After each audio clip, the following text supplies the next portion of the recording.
So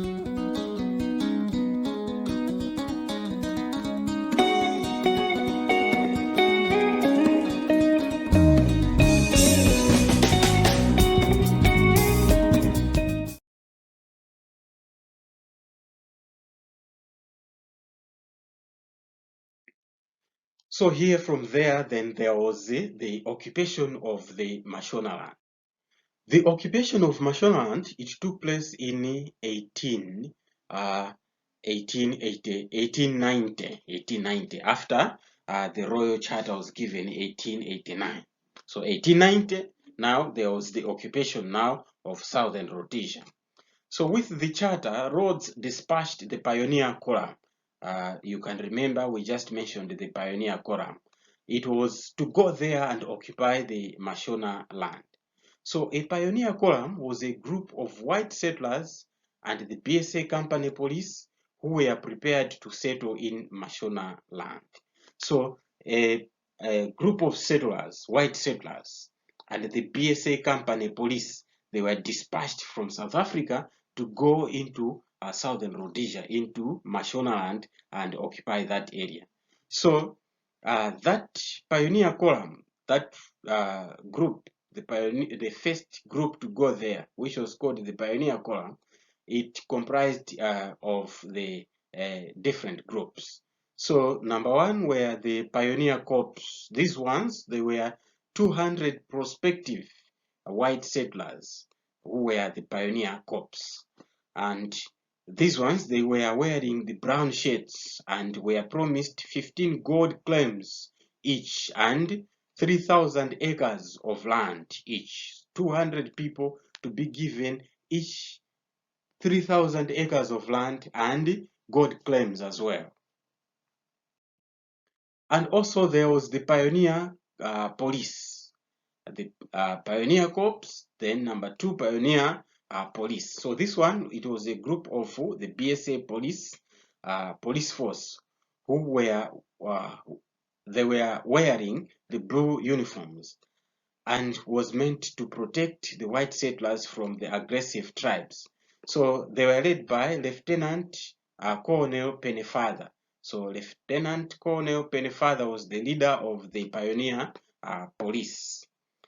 And apart from that, there were also 200 Ngwato of Kama from Botswana who were responsible for cutting roads, clearing the road, and looking after the cattle and carrying the wagons and horses, directing those wagons and the horses as they were going. So there were 200 of them clearing the way as they were moving. So that was the pioneer column. So the leader of the pioneer column was Frank Johnson. Frank Johnson was the leader of the whole group. So the party, this column, it started off from South Africa on 28th June 1890. That is from Mashonaland, and they reached the Fort Salisbury, that is in Harare now. That is on 12th September. So you can see from 28th June to 12th September.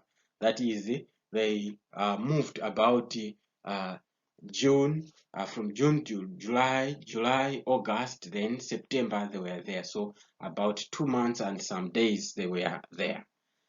So on the same day, the Union Jack is the British flag. It is given another name to say the Union Jack. So it was raised. And the occupation of Mashonaland was proclaimed. So when they reached Harare on 12th September, they raised the flag of Britain to say, all right, now this is the area of the British.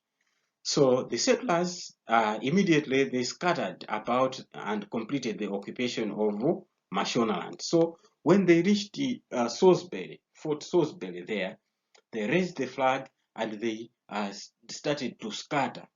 This one going his direction, this one direction, and they occupied throughout the Mashonaland.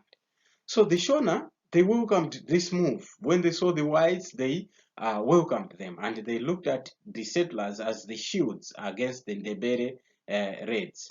So why did the Shona accept the white settlers? The reason was that they wanted them to be protected, to protect them against the Ndebele raids. So the group was advised to avoid the Matebele land, to avoid conflict with the Lobengula and his doubting warriors. You know, the Ndebele were warriors. So if they could see a group of people coming into their land, they could say, all right, they have come for war. So they could cause that conflict and they could disturb maybe the agreement. So they were told, as you go there, avoid occupying Matebele land. Go to the Mashonaland and just occupy there, stay there. So the pioneer column was told to avoid the Matebele land. So let us look at the achievements. The achievements of the pioneer column. After they reached now Mashonaland, they settled there. Then they achieved something. Number one was that this pioneer column, the first group of the white settlers that went to occupy southern Rhodesia, they led to the actual occupation of southern Rhodesia by the British. So the first people to go there and occupy southern Rhodesia, it was this pioneer column. And they also built the forts for defense against the Ndebele and other hostile groups. So they built their forts at the Victoria, Salisbury, Charter, as well as Cecil Square. So those were the forts or the defense buildings that were there to defend themselves from the Ndebele as well as other groups who were hostile to them. And it also improved the transportation system by constructing the roads. The pioneer column embarked on the construction of road network when they reached Mashonaland. And also it enforced law and order through the presence of the police. They created the police just as the mandate was given. Remember, they had 200 police who were from the Bechuanaland. So they created the police or even employed more people from the Shona. They recruited them to be the police. Now, let us look at the Anglo-Portuguese Treaty of 1891. So there was a conflict between the Portuguese and the British over the territories of Gazaland as well as Manicaland. So both of them, they were claimed by the Portuguese to be under their sphere of influence. The Portuguese, they claimed to say, oh, this Gazaland and Manicaland, it belongs to us. So on the other hand, Cecil Rhodes, he wanted Manicaland, and this Manicaland, it was under King Mutesa. King Mutesa was the leader of Manicaland. So Rhodes wanted it because it was a god-bearing. It had God, that Manicaland. And he also wanted Gazaland, which was under King Gungunyana. So he wanted it because it was a route. He wanted a route to the coast to supply to the Mashonaland. So that's why Cecil John Rhodes wanted those two areas, Gazaland and Manicaland. Manicaland for gold and the other one for route to the coast. So there was the negotiations between the Portuguese and the British governments, and those negotiations resulted into the signing of a treaty or an agreement which was called Anglo-Portuguese Treaty of June 1891. So Anglo for the British and the Portuguese now. So it was the British-Portuguese agreement of June 1891. They reached that agreement. The terms of the agreement, or that Anglo-Portuguese agreement of 1891, were such that Manicaland was placed under the British control. So the British got Manicaland and Gazaland remained under the Portuguese influence. And also Port Bera was to be open to all foreign traders. So Port Bela was to be accessed by all the British and the Portuguese and many others. And also they agreed to construct a railway line from Beira to Mashonaland. So the work started immediately. So we are talking of the whites now. They occupied Mashonaland. But how come? How did they occupy Matebele land? So here we are going to look at the occupation of Matebele land. So when the white settlers began farming and gold mining in Mashonaland, where they first arrived there, that area proved a disappointment because they found little gold deposits there. So they were discouraged because remember, the white settlers, they were promised 15 gold claims, each one of them. So in Mashonaland, there was no gold there. So the settlers began to look for they started to look enviously at Matebeleland for a number of reasons. Number one was that they hoped to find gold in Matebeleland. After they settled in Mashonaland, they could not trace or they could find more gold in Mashonaland. Therefore, they were starting to look at the Matebeleland to say maybe that area, it has gold. So they started to suspect that there is gold in Matebeleland.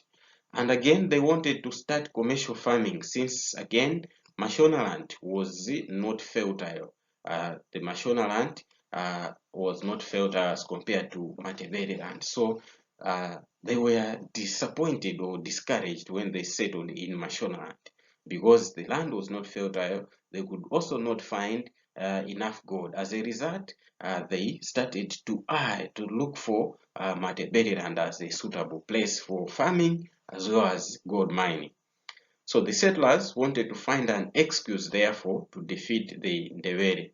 So at one time, the excuse was found in 1893 when the Ndebele fought the white settlers. So as we have said, that the whites now, they did not want to settle in Mashonaland. They now wanted to go and settle in Matebeleland, but they did not have that reason to go there because number one, they were told to say avoid invading or occupying Matebeleland because those people, they are warriors. So you may cause conflict there. But still more, these whites, they were looking for an excuse to say, how do we venture into Matebeleland? So it was found in 1893 when the Lobengula and his men, they started to fight the whites. Hence, they backfired and they started to fight back.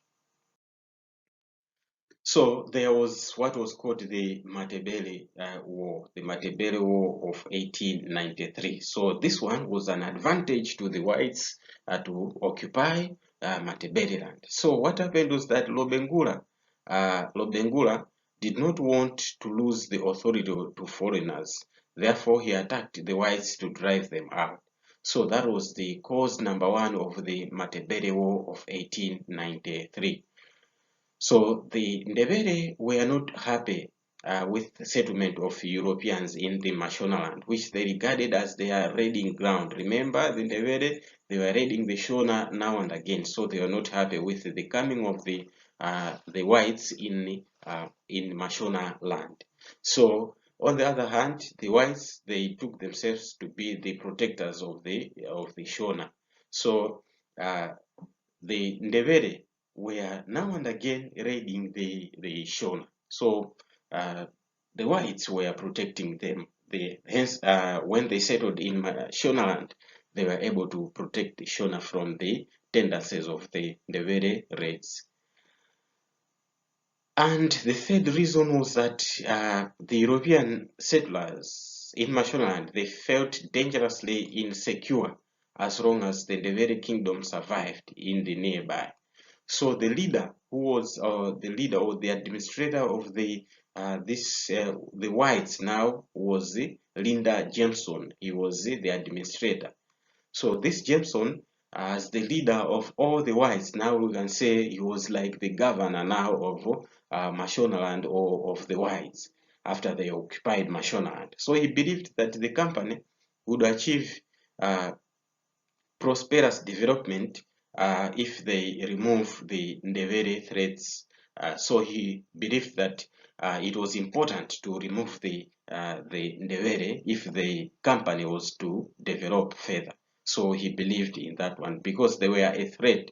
Now and again they were raiding the Shona villages, and at the same time the whites, they also wanted to use the same people, the Shona, for farming and many other duties. So they caused disturbances, that is the Ndebele. So Linda Jameson wanted to remove them, to say if we eliminate or we drive them out, the Ndebele, we are going to achieve peace, hence development is going to flourish here. Another cause of the Ndebele War 1893 was that there was the shooting of 3 Lobengula's Indunas in Cape Town by the whites garrison. So the 3 Indunas were killed. They were killed in Cape Town. And also Rhodes' imperialistic ambitions led to the outbreak of the war. So remember, from the beginning, we have been mentioning that Cecil John Rhodes, he had that intention of occupying the whole of southern Rhodesia, that is including Matabeleland. So he meant to occupy both Mashonaland and the Matabeleland, whether there were minerals or no minerals, because he wanted to create to build the British Empire.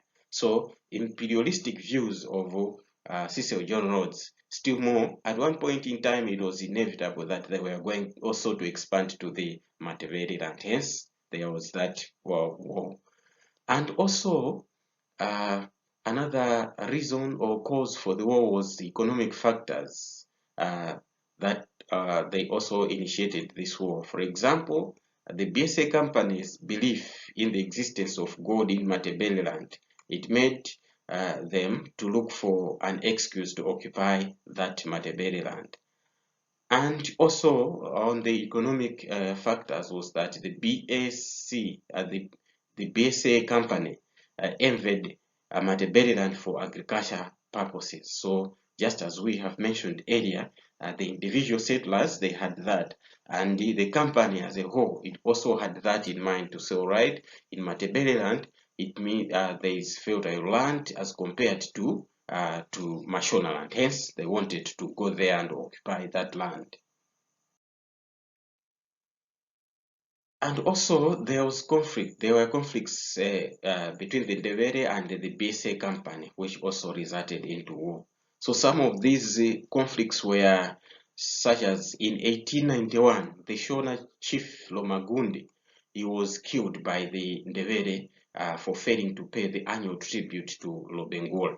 Remember, they were already pointed out that the Ndebele were raiding the Shona now and again, and some of the Shona chiefs were forced to pay the tributes, maybe monthly or some yearly like that. So this chief Lomagundi of the Shona, he failed to pay that tribute to Lobengula, the Ndebele king. Hence, the Ndebele or Lobengula killed that one.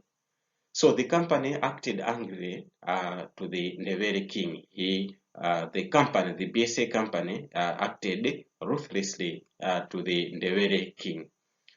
And also another Shona chief by the name Chibi was killed for the same reason, again for failing to pay the tribute to Lobengula. So when Linda Jameson protested, Lobengula replied that it was none of the white man's business, said, these things are ours, they are black people's business, so stay out of our business here. So he was told like that. And again in May 1893, a telegraph wire about 500 meters, it was cut and removed between Tuli and Fort Victoria. So a telegraph wire that was used by the administration of the BSA company was cut. So that wire connected South Africa and the Zimbabwe or Mashonaland, where the whites settled. But then it was cut, that telegraph wire. So investigations suggested that the people who had done this were subjects of a Shona chief by the name Gomora. So the company sent representatives to the chief, who demanded that the people return the wire or pay the fine. So the company itself intervened and went to the area of Chief Gomara to say, all right, you have to return the wire or else you have to pay the fine. Then the Chief Gomora, he chose to pay the fine because they could not trace the wire. So he chose to pay the fine or in form of cattle. And he paid the cattle that was supposed to be paid to Lobengula as the tribute.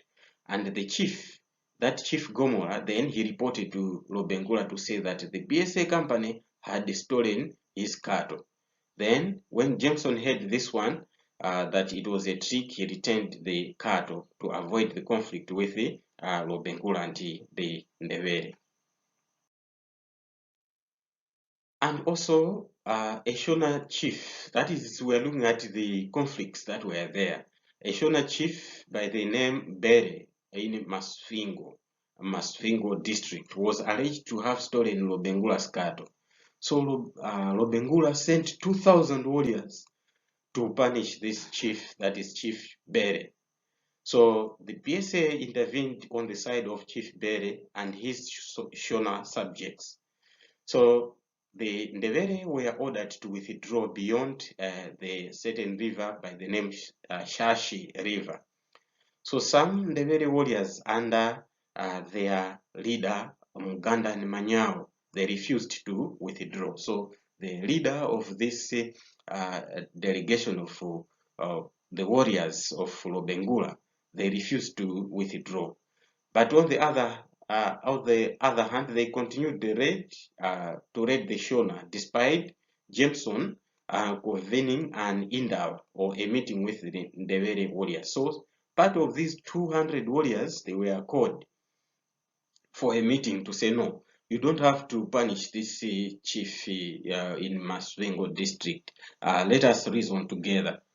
So others, they continued to raid on the other side. So Muganda Manyao, with his warriors, with his men, they were killed by Captain Lende. So Captain Lende killed them.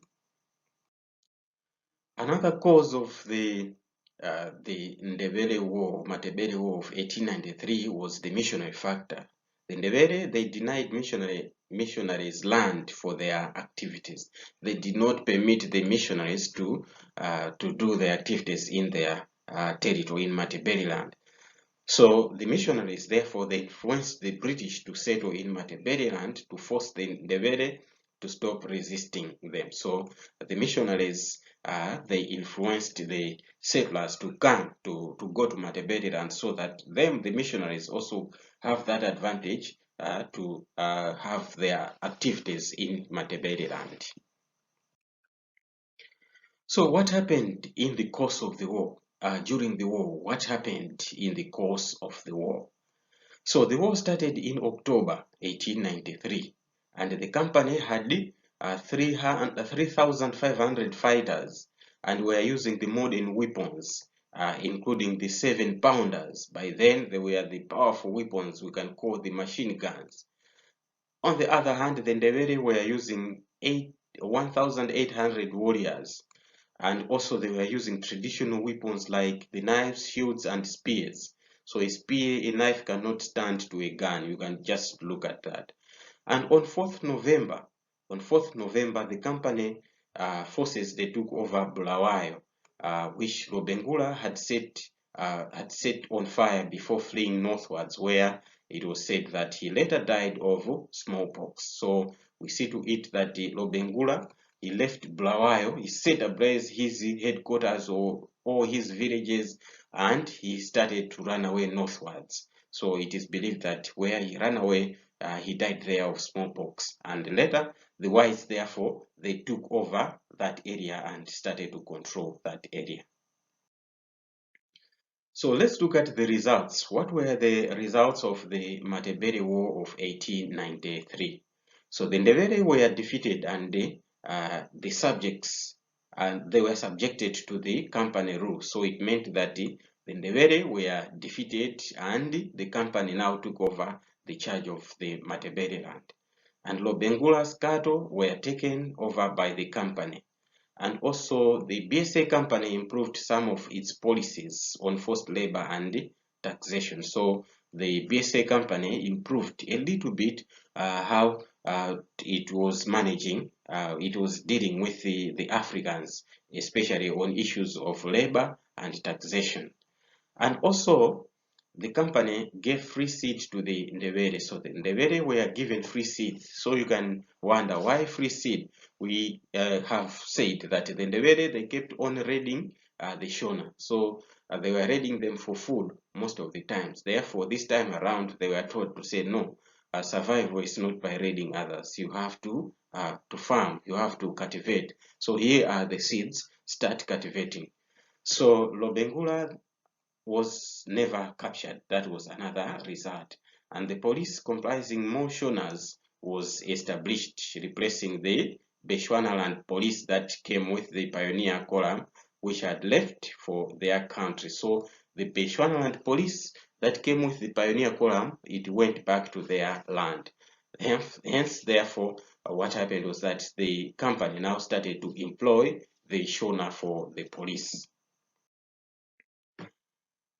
And another result was that the white volunteer fighters were given large tracts of land. So the white fighters were given big land, especially in Matebele land there. And in fertile and poor areas of Gwai and Shangan, they were set up as reserves for the Ndebele. So when the Ndebele were displaced from their area, they created the reserves far away of the places known as Gwai and Shangan.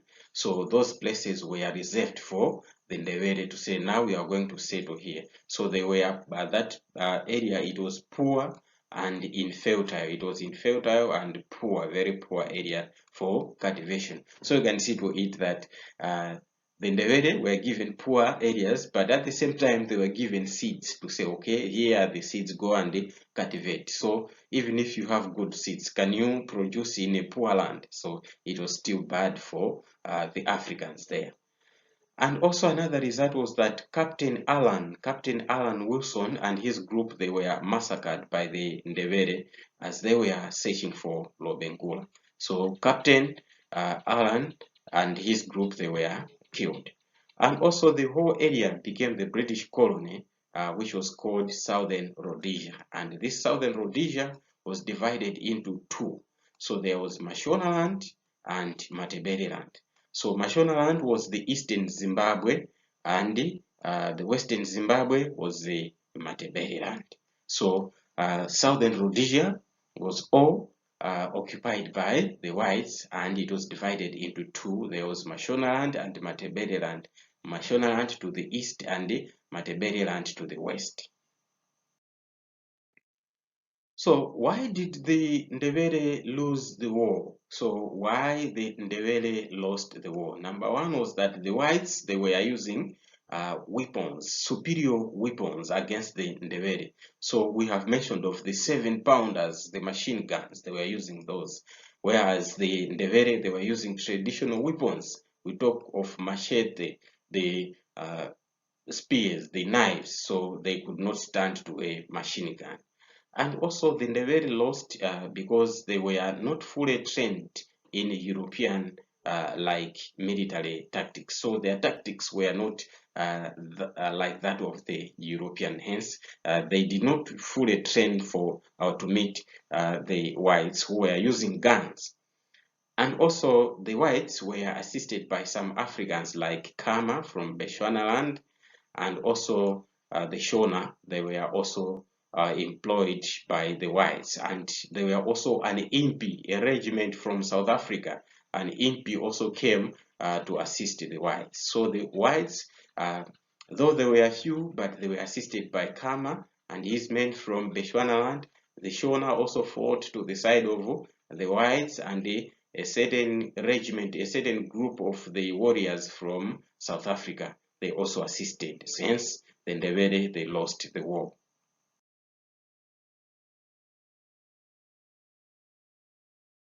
Simutaya nthawi yanu kufunafuna maphunziro muzakhala wotumidwa moyo wanu wonse. Ngati simuphunzira anthu azingokutumani ajala kalime ajala kuchwe manyazi ajala katende yanti ndipo anthu ophunzira wandu wotumanso kwambiri. Ndiye ngati simuphunzira skulu akuyikirani apa mukhala otumidwa.